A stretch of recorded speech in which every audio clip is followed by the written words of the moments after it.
Welcome to CBSE English Tutorial, a visual guide.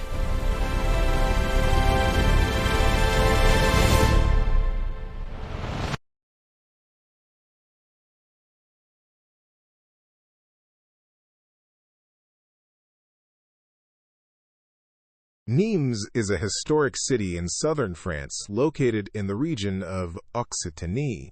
The city has a rich past that stretches back more than 2,000 years to the time of the Roman Empire. It was once known as Nemesis, an important Roman settlement. Even today, Nîmes is famous for its well-preserved Roman monuments such as the Arena of Nîmes, a large Roman amphitheater, and the Maison Carrée, one of the best-preserved Roman temples in the world. Because of these monuments, Nîmes is often called the French Rome. The city combines ancient heritage with the warm Mediterranean culture of southern France. The landscape of olive trees, vineyards, old stone streets, and vibrant town life has long inspired artists and writers. This culturally rich environment influenced many literary figures, including Alphonse Daudet, who was born here in the 19th century. Alphonse Daudet was born on the 13th of May, 1840 in Nîmes, France, into a middle-class family.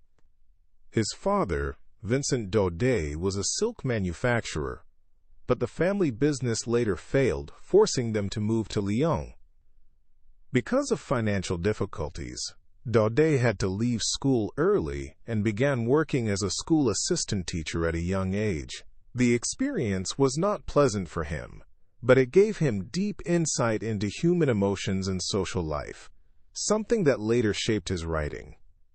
At the age of 17, Daudet moved to Paris, where he decided to pursue a career in literature. Paris was the center of French literary culture, and there he met several famous writers and intellectuals.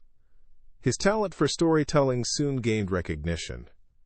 Daudet became known for his simple yet emotional style, often writing about ordinary people, rural life, and the effects of historical events on individuals. He died on the 16th of December, 1897 in Paris, leaving behind a rich legacy in French literature. Major literary works of Alphonse Daudet.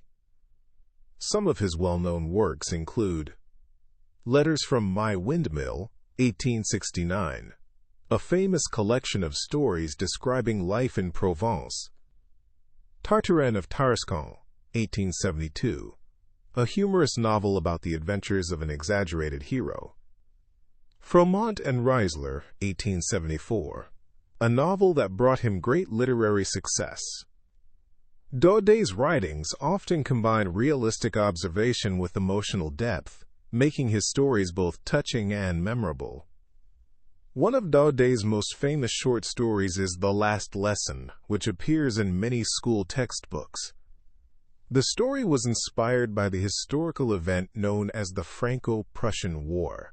After France lost the war, the regions of Alsace and Lorraine were taken over by Prussia. The new rulers ordered that German would replace French as the language of schools.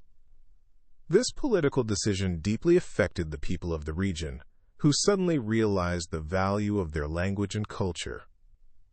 Daudet transformed this historical reality into the emotional story, The Last Lesson.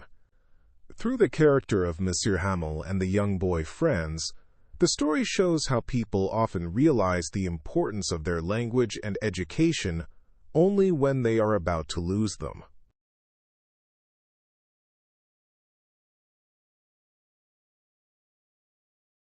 We all know the instinct to put things off.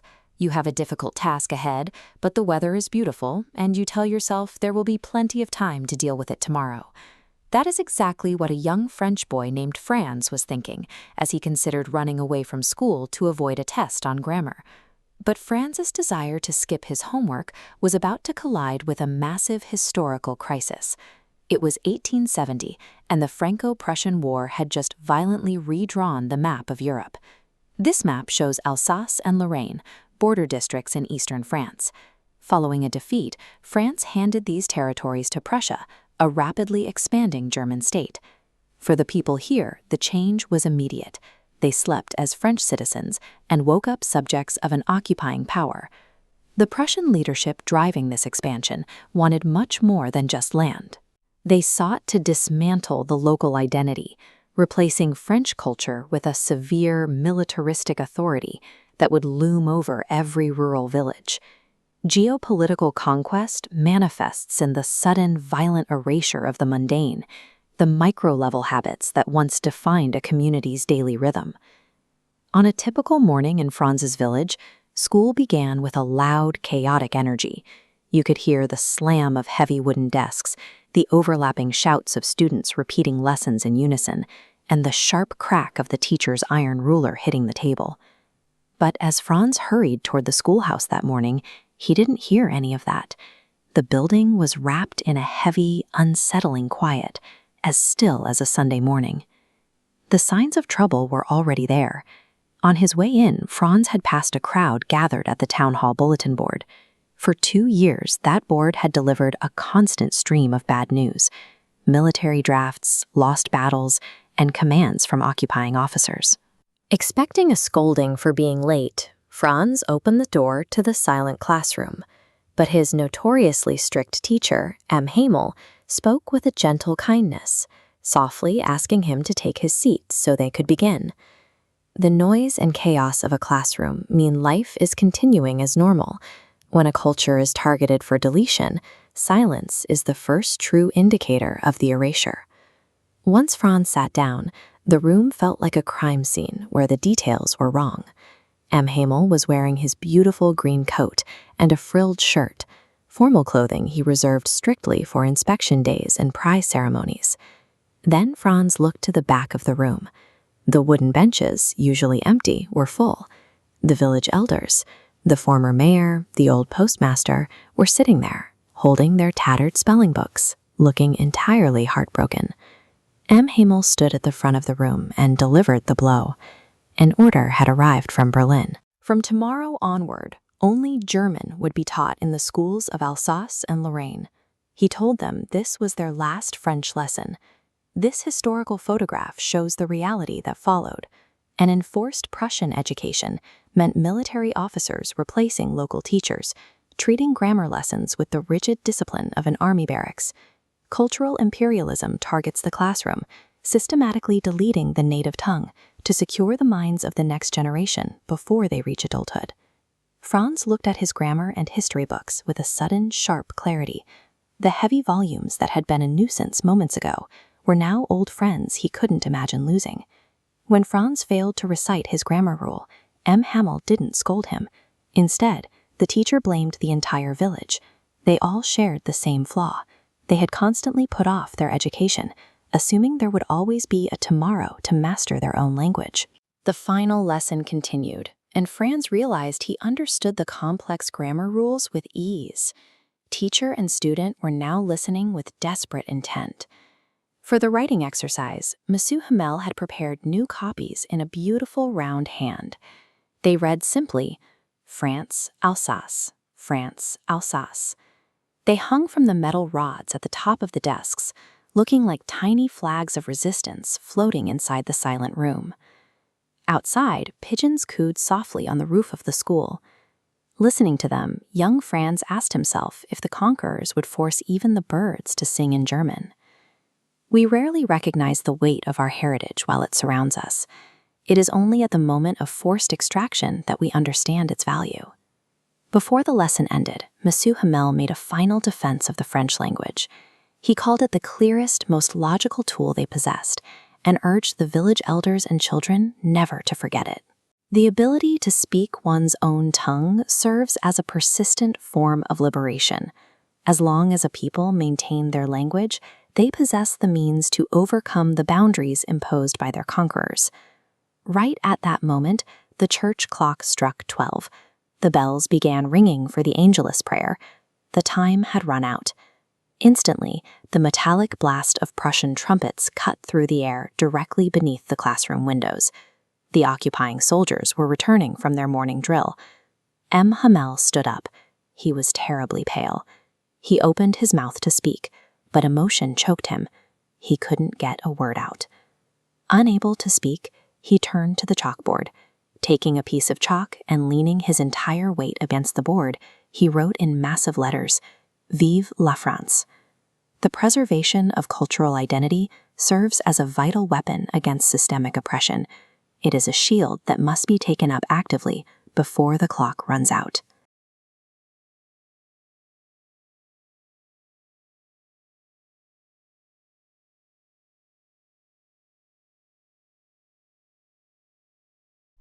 Irony. The most striking device in the story is irony. Franz had always been careless about learning French. He often avoided school and never paid much attention to his lessons. But on the very day when the government announces that French will no longer be taught in schools, Franz suddenly realizes how precious his language is. It is ironic that he begins to value his language only when he is about to lose it forever. Imagery. The writer also uses imagery to paint clear pictures in our minds. We can almost see the silent classroom, the village elders sitting quietly on the back benches, and the serious face of Hamel in his special green coat. These vivid descriptions create a sad and emotional atmosphere, helping readers feel the pain of losing one's language and culture. Symbolism. Several things in the story carry deeper meanings. The blackboard becomes a symbol of knowledge and learning. When Monsieur Hamel writes "Vive la France" on the board, it feels like a final message of pride and resistance. The classroom itself symbolizes the last stronghold of French language and culture in Alsace. Inside that room, the students and villagers are holding on to their identity. Rhetorical question. Franz asks a powerful question in the story. Will they make them sing in German, even the pigeons? This question is not meant to be answered. Instead, it shows Franz's disbelief and frustration. Through this rhetorical question, the author highlights how unnatural and oppressive the language ban feels to the people. Simile. The writer uses a simile to describe the unusual silence in the school. The classroom is described as, quote, "as quiet as Sunday morning." This comparison helps us understand how strange the situation is. Normally, the school would be noisy, but on this day, the silence reflects the seriousness of the moment. Pathos, appeal to emotion. The story strongly appeals to the reader's emotions, creating pathos. We feel Franz's regret for not studying earlier. We feel the deep sorrow of Monsieur Hamel, who has taught French for 40 years and is now forced to give his last lesson. These emotions make the reader truly understand the pain of losing one's language and heritage. Personification. The French language is almost treated like a living being in the story. Hamel speaks about the language with love and respect, as if it has its own life and dignity. Through this personification, the author reminds us that language is not just words. It carries the soul, culture, and identity of a people. Through these literary devices, irony, imagery, symbolism, rhetorical questions, simile, pathos, and personification, the author powerfully shows the importance of language, culture, and identity. The chapter teaches us a valuable lesson. We often realize the true value of something only when it is about to be taken away.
Thank you for watching.